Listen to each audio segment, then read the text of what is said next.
ለውጥ ምናምን ሲባል ነበር ለውጡ ከመጥፎ ስርዓት ወደ ጥሩ ስርዓት ነው ወይስ ስልጣንን ከነንትና ወደ ነንትና ወደ ተረኞች ማሻገር ነው? አባትየው ሲናገሩ እኔ አልገደልኩም ነገር ግን ጉማ ልክፈል ጉማ ማለት ካሳ ማለት ነው እንግዲህ በአማርኛ ልክፈል ሲለን እምቢ አልን ነው የሚሉት እዚህ ጋር በጣም ጥያቄ የሚሆነው ነገር ብዙ ሰዎች ላይ አንድ ሰው ጥፋት ካላጠፋ ግድያ ውስጥ ኢንቮልቭ ካላደረገ ለምንድነው ጉማ ራሱ ከፍላለሁ የሚለው? አይሾው ስፒድ ልንቀበለው ነው እንግዲህ እንኳን በደህና መጣ ወደ ሀገራችን ብለን ሀገራችን ልናሳየው ነው በኩራት ማለት ነው ጋይስ። እና 100,000 ብር ቅጣት እግዚአብሔር ይሄ አያስለቅስም? ምንድነው የምትሉት? ነው ያድርሱልኝ ጌታ ምስክሬን አድርሱልኝ። ከጋዜጠኛ ሶፎንያስ ጉዳይ ጋር በተያያዘ በእስር ላይ የነበረው ፍሬዘር ፍቃዱ ከ19 ቀናት እስር በኋላ በዛሬው ዕለት ከእስር መለቀቁ ተሰምቷል። ሰላም ጤና ይስጥልኝ ውድና የተከበራችሁ ቻናላችን ቤተሰቦች እንዴት ከርማችሁልኛል? እኔ ያለው ክብሩ ይስፋ ዛሬም እንደተለመደው ሶሻል ሚዲያ ላይ መነጋገሪያ አዳዲስ የሆኑ ቪዲዮችን ወደ እናንተ ወደ ውድ ቤተሰቦች ይዤላችሁ መጥቻለሁ። እንደተለመደው እነሱን አብረን እያየን ሐሳብ አስተያየታችንን ሼር እንደራረጋለን። ለዚህ ቻናል አዲስ ሆናችሁ ይሄንን ቻናል ሰብስክራይብ ማድረግ እንዳይረሳ፣ ሁሉ ጊዜ የምለቃቸው ቪዲዮዎች ወደ እናንተ እንዲደርስ ሰብስክራይብ በማድረግ የዚህ ቻናል ቤተሰብ መሆን ይቻላል። እንዲሁም ሁላችሁም ይሄንን ቪዲዮ እንደምትወዱ ስለማልጠራጠር አንድ ጊዜ ላይክ አድርጋችሁት ወደ ዛሬ ቪዲዮቻችን ሂድ። ለውጥ ምናምን ሲባል ነበር ለውጡ ከመጥፎ ስርዓት ወደ ጥሩ ስርዓት ነው ወይስ ስልጣንን ከነንትና ወደ ነንትና ወደ ተረኞች ማሻገር ነው? እኔ አልገባኝም። ትንሽ ግራ ገብቶኛል። የኔን ቁስል የማያክም የኔን ማህበረሰብ ችግር የማይፈታ ለውጥ ከሆነ ያለው ጣላቀው እኛና ሌሎች እንዴት ነው እየኖርን ያለነው ኢትዮጵያ ውስጥ? ስለ ኢትዮጵያ ተጨነቅን፣ በጣም አዘንን። ስለ ኢትዮጵያ ደማችንን ሰጠን። ምላሹ ምን ሆነ? ይመስለኛል እባብና እርግብ በአንድ ሜዳ እየተጫወትን ነው። ስለዚህ ወይኛ እባብ እንሁን ወይ እነሱ እርግብ ይሁኑ። እንደዛ ካልሆነ በተናጥል ምን ሞትበት ነገር አይኖርም። ባለቤቱን ካልናቁ አጥሩን አይነቀንቁም ይላል የኛ ማህበረሰብና ተንቀን ስለሆነ በጣም ይቅርታና ምናጨበጭብበት ጊዜ ላይ ያለን አይመስለኝም። እንደ ማህበረሰብ ስናሸንፍ ድል ስናደርግ ያኔ በጋራ እናጨበጭባለን። እባካችሁ አታጨብጭቡ። ስለዚህ ተንቀናል። ተከብረን ራሳችን ማስከበር መቻል አለብን። የኛ መሰባሰብ ትርጉሙ ምንድነው? እዚህ ጋር አንዳንድ በፖለቲካ ፓርቲ መልክ ፈተና የሆኑብን ነው ብለዋልና ፈተና የሚሆኑብን የነሱን ዓላማ ካለመረዳት ካልሆነ በቀር የጋራ አማራዊ ዓላማ ይዘን ከተነሳን ማንኛውም ሰው ኑሮውን ለማሸነፍ ሳይሆን ለማህበረሰቡ ሁለንተናዊ ለውጥ ነው እየሰራ ያለውና ብንረዳቸው ከማንም ጋር ብንሰራ እኔ ሰይጣንም ይሁን የአማራን ክልል ወይም የአማራን ጥቅም ለማስከበር ከመጣ አባሉ ነው የምሆነው። ምክንያቱም ዓላማ ያ ስለሆነ ማለት ነው። ስለዚህ ከዛብና አማራ ጥሩ ነው እና 100,000 ብር ቅጣት እግዚአብሔር ይሄ አያስለቅስም? ምንድነው የምትሉት? ነው ያድርሱልኝ ጌታ ምስክሬን አድርሱልኝ። ዛሬ እንግዲህ ከጋሽ ሰለሞን ጋር ተገናኝተናል። አዶናይ መኪናው እያላችሁ ቆይታችኋል። በብዙ ነገሮች እንግዲህ አቆይተናል እስካሁን ማለት ነው። እግዚአብሔር ይመስገን። ዛሬ ቀኑ ምንድነው ጋሽ? ገና ከመጀመሪያ ከመጣችሁ ታምር ነው። ትራፊክ ያዘ መኪና ርክክቡም ልናረግ ሰርፕራይዝ ልናረጋቸው ነው። መኪናው እንግዲህ እቃ ገዛው። እኔ ቆይ ነኝ ጥያቄ ያለኝ ለማን እንደሆነ ታውቃላችሁ? ለበላይ ለዶክተር አብይ አሉ። እሷ ነች አይደለች እንጃ አናገ ማለት ነው። አሁን ወደ ታች እንወርዳለን። መኪናው የሚያዩታል ጋሽ ማለት ነው። ስንገዛ ማለት ነው ደረሰኝ የለም ይሉናል። ደረሰኝ የለም። ለምን ደረሰኝ የለም? ደረሰኝ ቁረጡልን ብለን ስንል ደግሞ ከዋናዎቹ ከበላይ ራሱ እቃውን ስንገዛ ደረሰኝ እነሱ ራሱ አይሰጡም። ያልገዛንበትን ደረሰኝ ያላወራረድ ነው። በምን አወራረድ ነው ለእናንተ በደረሰኝ እና ምንና ሁሉ መርካቶ ብዙ ደረሰኝ ቆርጦ ከፈለጋችሁ እቃውን አትገዙትም ማለት ነው። ደረሰኝ እንደማይቆርጡ ደግሞ ትራፊኮቹ ሆነ ምንድናቸው ቢባሉት ታሪኮች ማለት ነው በደንብ ጠንቅቀው ያውቃሉ። ከዛስ እሺ እንግዲህ አማራጭ የለንም ሳንሰራ እንትን አንልም። ሁሉም ደረሰኝ እኮ ቢኖር ለኛ ነው የሚጠቅመን። እናወራረድበታለን። ሂሳብ አይደል ግብር ከፋዮች ነን። ደስ ብሎኝ ነው እኔ በደረሰኝ መግዛት የምፈልገው። ግን ደረሰኝ የሚቆርጥ ምንም አይነት አካል የለም። በጣም እውነታ እሺ ነው ያለ ደረሰኝ አማራጭ ስለሌለኝ እቃ ስለሚያስፈልገኝ እንደሚጎዳኝ እያወቅ ገዛው። እንግዲህ ያስኩኝ እና 100,000 ብር ቅጣት እግዚአብሔር ይሄ አያስለቅስም? ምንድነው የምትሉት? ነው ያድርሱልኝ ጌታ ምስክሬን አድርሱልኝ። በጣም ነው የተናደድኩት። እንዴት እንደዚህ ይደረጋል? ከፈለጋችሁ ለልጆቹ ተቆጣጠሯቸው። እኛ ምን እናድርግ? እንግዲህ አንዱዓለም ጎሳ በአባገዳ ተባርኮ ወደ ስራው ይመለስ ተብሏል። ይሄ ኦብቪየስ የሚጠበቅም ነገር ነው። የጊዜ ጉዳይ ነው እንጂ ወደ ስራው እንደሚመለስ የታወቀ ነገር ነው። አባትየው ሲናገሩ እኔ አልገደልኩም፣ ነገር ግን ጉማ ልክፈል። ጉማ ማለት ካሳ ማለት ነው። እንግዲህ በአማርኛ ልክፈል ሲለን እምቢ አልን ነው የሚሉት። እዚህ ጋር በጣም ጥያቄ የሚሆነው ነገር ብዙ ሰዎች ላይ አንድ ሰው ጥፋት ካላጠፋ ግድያ ውስጥ ኢንቮልቭ ካላደረገ ለምንድን ነው ጉማ ራሱ ከፍላለሁ የሚለው? ሰው እኮ በሽምግልናም ሕግ የሆነ ነገር ሲያጠፋ ነው አይደል እንደ ቅጣት የሚጣልበት፣ ያ ጉማ ኮምፐንሴሽን መሆኑ ነው ለዛ ላጠፋው ነገር ማለት ነው። ስለዚህ ይሄ ነገር በጣም ጥያቄ ይሆናል ብዙ ሰው ላይ ማለት ነው። ሌላው ጥያቄ የሆነብኝ ደግሞ አንዱዓለም ጎሳ ከእስር ከተፈታ በኋላ ራሱ የቀነኒን ፍትህ ለማግኘት እሱ ነበር ከቤተሰቦቿ በላይ መሯሯጥ የነበረበት። ምክንያቱም እሱን ብላ ቤተሰቦቿን ትታ እሱ ጋር እስከመጣች ድረስ እሷን ፕሮቴክት የማድረግ የመጠበቅ ሙሉ ሪስፖንሲቢሊቲ አለበት። አልገደልኳትም ብሎ የሚያስብ ከሆነ ሳምባዲ አለ ወይም ደግሞ ራሷን ማጥፍታ ከሆነ ይሄ ነገር የሚጣራበትና እሷ ፍትህ የምታገኝበትን መንገድ መፈላለግ የነበረበት እሱ ነው ብዬ አስባለሁ። ይሶ እነዚህ ነገራቶች በጣም ጥያቄ ነው የሚሆኑብኝ። እውነታውን ከዚህ በላይ ፈጣሪ ነው የሚያውቀው። እንግዲህ ፈጣሪ እውነታውን ያወጣላት ነው የምለው ለዚች ምስኪን ልጅ። ቀነኒ አዱኛን አስመልክቶ አንዱዓለም ጎሳ እኔ አልገደልኳትም፣ ለሞቷ መንስኤ እኔ አይደለሁም፣ ነገር ግን ለቤተሰቦቿ ጉማ ከፍላለሁ አለ። ምን ይባላል አሁን? ፍትህ ይረጋገጥ፣ የገደላት ሰው ወይ ለሞቷ መንስኤ የሆነ ሰው ይታወቅ፣ ሲደበድባት የነበረ ሰው ይታወቅ እንጂ ጉማ ይከፈለን አላሉም እኮ ቤተሰቦቿ። እውነታው ይውጣ መጀመሪያ ነው። አንተ ካልገደልካት ወይም ደግሞ ለሞቷ መንስኤ ካልሆንክ አንተ ሳትሆን እኛንን ለአንተ ጉማ መክፈል ያለብን። ቢኮዝ በድለናህና ባላጠፋው ጥፋት።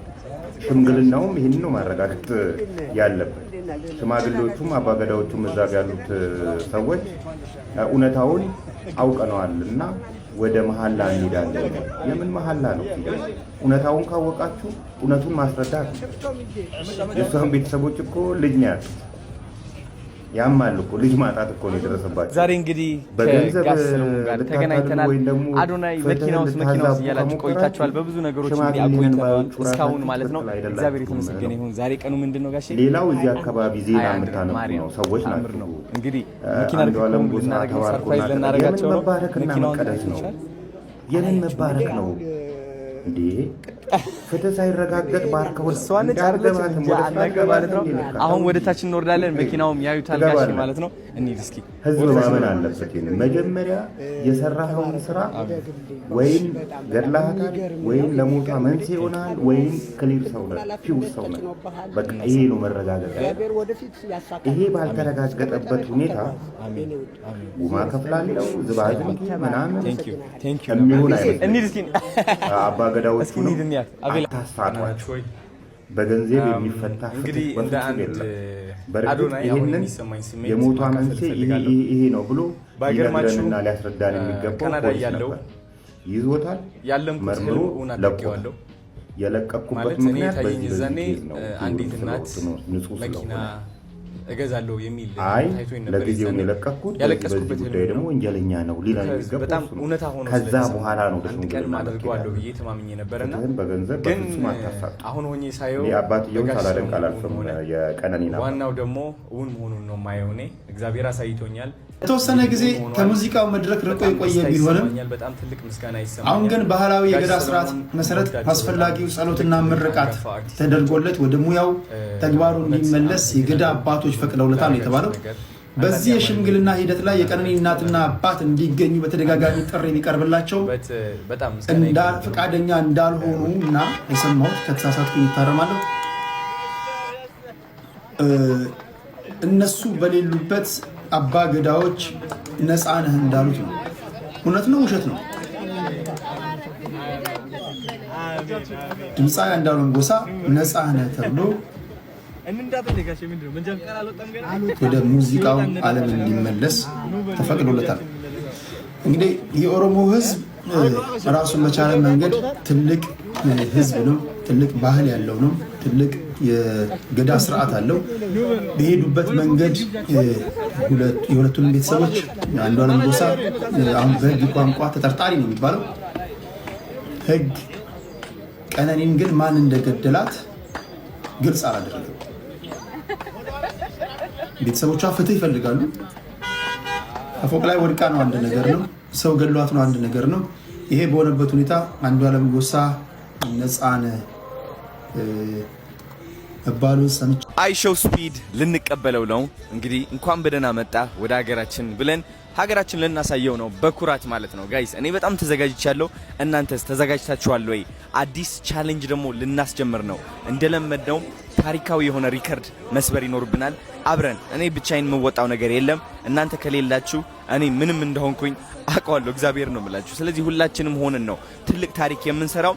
ዝግጁ ናችሁ ወይ? ይህ ቻሌንጅ እንግዲህ ምንድነው? አይሾው ስፒድ በሚመጣበት ቀን ሁላችንም የባህል ልብስ ለብሰን መውጣት ይኖርብናል። የጊፋታ ልብስ፣ የኢሬቻ ልብስ፣ የጥምቀት ልብስ፣ የአሸንዳ ልብስ፣ የሲዳማ ሁላችንም የየራሳችን ያለን ቤት ውስጥ የባህል ልብስ ለብሰን መቼ እንደሚመጣ አናቅም። ላይቭ ሲገባ ኢትዮጵያ ውስጥ ከሆነ ጋይስ ሁላችሁም የባህል ልብሳችሁ ለብሳችሁ እንድትወጡ እፈልጋለሁኝ። ከዛ እነዚህ ነገሮችን ማወቅ አለባችሁ። ወደ አይሾው ስፒድ ስትሄዱ ሁላችሁም የየራሳችሁ ንግግር አትናገሩ። which is እንዲሰማችሁ አትጠብቁ። አንድ ሰው ነው፣ በጣም ብዙ ሰዎች ይከቡታል፣ መስማት አይችልም። ስለዚህ ሁላችሁም በተቻላችሁ አቅም ማንጨብጨብ፣ ስማይል ማድረግ፣ መሳቅ፣ ፍቅር ማሳየት ትችላላችሁ እንጂ አቴንሽን እንዲሰጣችሁ ሁላችሁም ለመገፋፋት አትሞክሩ።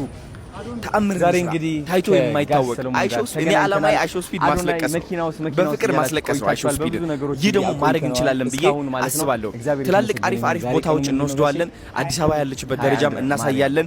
በጣም ትልቅ የሆነ የቱሪዝም እድል እያጋጠመን ያለው በጣም ብዙ ሚሊዮን ዶላሮች የምናገኝበት የቱሪዝም እድል ነው ጋይዝ። አይሾው ስፒድ ማለት ልክ እናንተ እንደምታዩት የሚያብድ የሚጮህ ምናምን ብቻ አይደለም። ትልቅ የሆነ ተጽዕኖ ያለው ሰው ነው። ኢትዮጵያን በጣም መቀየር ይችላል። እንዴት ነው የሚቀይረው? አይን ውስጥ እንገባለን። አይን ውስጥ ከገባን ደግሞ አሁን ያለንበት ለውጥ እውነቴን ነው የምላችሁ በጣም ብዙ ቱሪዝም አትራክት ያደርጋል። ስለዚህ ሁላችሁም የባህል ልብስ ለብሳችሁ እንድትወጡ ፈልጋለሁኝ። የባህል ጭፈራ የምትችሉ ሰዎች ደግሞ ማለት ነው ሜሴጅ ላይ እንድጽፉልኝ ፈልጋለሁ። እዚህ ኮሜንት ላይ ወይም እንድጽፉ ፈልጋለሁ። ሲሪየስሊ እኔ ዳንሰኛን የአማርኛ ዳንስ እችላለሁ፣ የወላይትኛ ዳንስ እችላለሁ፣ ግሩፕ አለኝ የምትሉ ሰዎችም እንድጽፉ ፈልጋለሁ። ተዘጋጅተን ጠብቀን ማለት ነው በባህላችን በሁሉም ነገር ማስደሰት ይኖርብናል። ከዛ ደግሞ ኬተሪንግ ሰርቪሶች ማለት ነው የባህል ምግብ የምትሰሩ ሰዎች እንድትዘጋጁ ፈልጋለሁ። የሚገርም የባህል ምግብ ታዘጋጁና በሚገርም አይነት ስታይል ታቀርባላችሁ። ይዛችሁ ኑ፣ እድላችሁ ሞክሩ፣ ችግር የለውም። የባህል ምግባችሁን ይዛችሁ ኑ። ቲሸርታችሁን አድርጉ፣ የባህል እንትናችሁ የካምፓኒያችሁን ቲሸርት አድርጉትና የሚገርም ደስ የሚል የባህል ምግብ ይዛችሁ ኑና አሳዩ በደንብ አድርጋችሁ ከነ እውነቴን ነው የምላችሁ ከነ መስተንግዷችሁ ማለት ነው። እናቀርበው፣ ቀውጤ እናድርገው በተቻለን አቅም ማለት ነው። ስለዚህ ፍላወር ይዛችሁ መምጣት የምትችሉ ከሆነ ደግሞ ፍላወር ይዛችሁ ኑ። ፍላወር ይዛችሁና የፍቅር ፍላወር ማለት ነው ጋይስ። ፈንዲሻ ማምጣት ከቻላችሁ እንደዛው ተአምርን ስራ። ቄጤማ ይዛችሁ መምጣት የምትችሉ ከሆነ ቄጤማ ይዛችሁና ቀውጢ እናድርገው። ይህ ነገር ማለት ነው መደባደብ አያስፈልግም። እውነቴን ነው መገፋፋት አያስፈልግም። ኦራይት ህግ መጣስ አያስፈልግም። ሁላችንም በስነ ስርዓት ፍቅር እናሳይ፣ አንድነታችን እናሳይ። ቱሪዝም ወደዚህ ማምጣት ይኖርብናል። ኦኬ እንግሊሽ የምትችሉ ሰዎችም ካላችሁ ማለት ነው በተቻላችሁ አቅም ስለ አዲስ አበባ የሆነች ነገር አጥኑ። የደስ የሚል ነገር ይዛችሁ ኑና እድሉን ካገኛችሁ አይሾው ስፒድ ቀረብ ካለ ከናንተ ማለት ነው ያለንበት ሁኔታ ተናገሩ። የሆነ ጥሩ ነገር ለመናገር ሞክሩ። ባህላችሁን ለማሳወቅ ሞክሩ። ጭፈራችሁን ለማሳየት ሞክሩ። ተዘጋጁልኝ እባካችሁ። ዝግጁ ከሆናችሁ አንድ ብላችሁ ጻፉ። እየጠበቅኳችሁ ነው። አብረን ቀውጢ እናድርገው እስኪ በእናታችሁ። ትልቅ ነገር ነው ይሄ። ከጋዜጠኛ ሶፎንያስ ጉዳይ ጋር በተያያዘ በእስር ላይ የነበረው ፍሬዘር ፍቃዱ ከ19 ቀናት እስር በኋላ ተሰምቷል። ከዚሁ ጋር በተገናኘ ጋዜጠኛ ሶፎንያስ ገዳም መግባቱ ወይንም ጸበል መሄዱ ይታወቃል። እስካሁን ድረስ ከገዳም ይውጣ ከጸበልም ይውጣ የሚታወቅ ነገር የለም ሲል ጉርሻ ፔጅ አስነብቧል። ይሄ የኔ የመጀመሪያ የ2026 ቲክቶክ ቪዲዮ ነው። ትናንትና ስለ አይሾው ስፒድ አንድ ቪዲዮ ሰርቼላችሁ ነበር እና እንዴት አድርገን መቀበል እንዴት አድርገን ኢትዮጵያ ውስጥ እንዴት አድርጎ ይሄ ልጅ አቀባበል ሊደረግለት ይገባል የሚለው ነገር ማለት ነው። እና በጣም ብዙ ሰው ነው ያየው፣ ከ100,000 ሰው በላይ በ24 ሰዓት ውስጥ ማለት ነው። እና እኔ ስለ አሜሪካኖች አንድ ነገር ልንገራችሁ። አሜሪካኖች በተለይ ቋንቋቸው በእነሱ አክሰንት የሚናገርን ሰው ፕራዮሪቲ ይሰጣል። ምንም ሆነ ምንም አሁን ፕሬዚዳንት ትራምፕን ካያችሁት ለቋንቋ ያለውን ነገር ህዝቡ ላይ እንደዚህ አይነት ነገር ነው ያለው እና ይሄ ልጅ የተለያየ ቦታ አሁን አፍሪካ ውስጥ ሲሄድ ኤዥያ ውስጥ ሲሄድ ምናምን የሚገጥመውን ነገር በቪዲዮ ሲያሳይ እኔ ብዙ ክራት ነው ቋንቋ የሚናገር የነሱ አይነት አክሰንት ያላቸውን ሰዎች ሲያገኝ አብሮ የመቆየት ነገር እና እኔ አሁን ኢትዮጵያ ውስጥ ቢያገኛቸው ብዬ የማስታውስ ሰዎች ስፔሻሊ ፕራዮሪቲ የምሰጠው በተለይ አሜሪካ ስለ አሜሪካ ላይክ ቋንቋውን ስፔሻሊ አክሰንቱን የሚያውቁ ሰዎችን ቢያገኝ ላይክ በደንብ ለመረዳት ለአገሩ ለመረዳት ላይክ ብዙ አይቸገርም እና ጊዜም ይሰጣል። ከዛ በተጨማሪ ኢትዮጵያ ውስጥ ላይ አሁን ሌላ ሀገር ላይ ካየሁት ከታዘብኩት አሁን ቻይና ውስጥ ይሄን ሰውዬ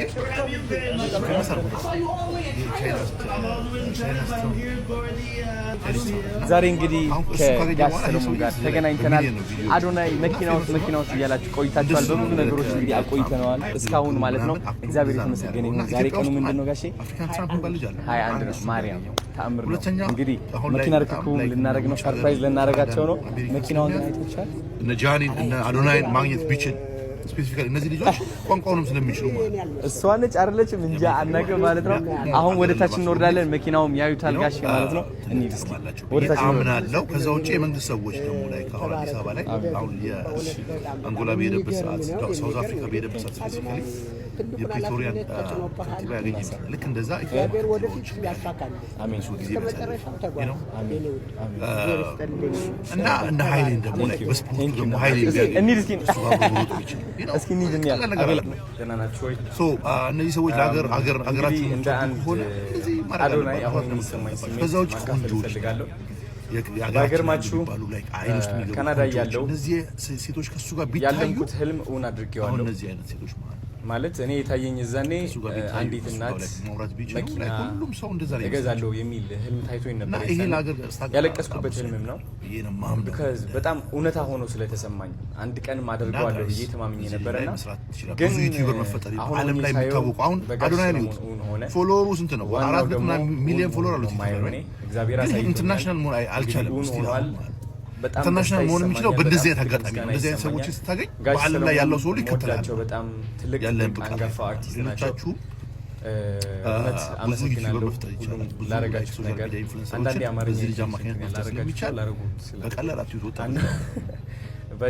በጣም ምስጋና ሳይሆን ያለባችሁ ከጀርባ ያለው ማለት ነው። እዚህ ነገር ላይ ስሩበት። እንግዲህ አይሾን ያንተን ፋሚሊዎች ንገርልኝ። ያው ዩቲዩብን ገብተው ሰብስክራይብ ያድርጉ። ያው አልበሙ እንደወጣ ነው ቤቢ የመጣውና ብዙ ፕሮሞሽን አልሰራሁኝም፣ አልበሜን በደንብ አላስተዋወቅኩኝም ምናምንና እንግዲህ ያግዙኝ። ተለቋል፣ አልበም ዘቡ ጋር ተለቋል። ኦፊሻል ዘቢባ ግርማ ብላችሁ ገብታችሁ ዩቲዩብ ላይ ቼክ አውት አድርጉት ጋይስ። ያበደ ስራ ተለቋል። ማታ 1-2 ላይቭ ላይ እንሰማለን አብረን ከፋሚሊዎቼ ጋር። ዳዋ የለም። እራችሁን ታውቀዋለህ? ሰላም በሉ። እራችሁ ሰላም በሉ። ዘው ሰላም ማን ነው? ሰላም ነው አይደል? ስላየን ደስ ብሎናል በጣም። እኔም ደስ ብሎኛል በጣም። ከባለቤትሽ ጋር እንተዋወቃለን። አንቺ ከአንቺ ጋር ነው እንጂ ከሱ ጋር ተገናኝተን እናውቃለን። ሰላም ነው። እንገናኛለን። አንድ ቤት ይዤው እመጣለሁ። ያን ደስ ይለኛል። እመጣለሁ ብለህ እኮ ጠፋህ። ስማ እዛ ሂጅ እኮ ነው ሄጄ ነው። ችግር የለም ጆያ፣ ዋናው አንተ እንገናኛለን። በቃ ኔትወርክ ላግ ያደርጋል። የእናንተ የሆነ የኛ ነው። በቃ ጆያ አልያዝህ፣ እናወራለን። እደውልልሃለሁ።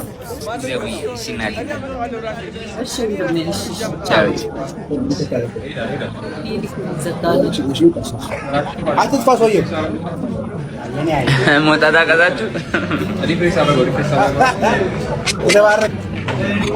ለማንኛውም ውድ ቤተሰቦች ለዛሬ የነበረው ቪዲዮ ይህንን ይመስል ነበረ። ቪዲዮቻችን እንደተመቻችሁ ጥርጥር የለኝም። ቪዲዮ ከተመቻችሁ ደግሞ ላይክ፣ ሼር፣ ሰብስክራይብ ማድረግ እንዳይረሳ። በተለይ ሰብስክራይብ በማድረግ ይሄንን ውድ ቤተሰብ መቀላቀል እንዳይረሳ። ሐሳብ አስተያየት ካላችሁ ኮሜንት ሴክሽን ላይ አጋሩኝ። በቀጣይ ቪዲዮ እስክንገናኝ ድረስ ሰላም ቆዩልኝ።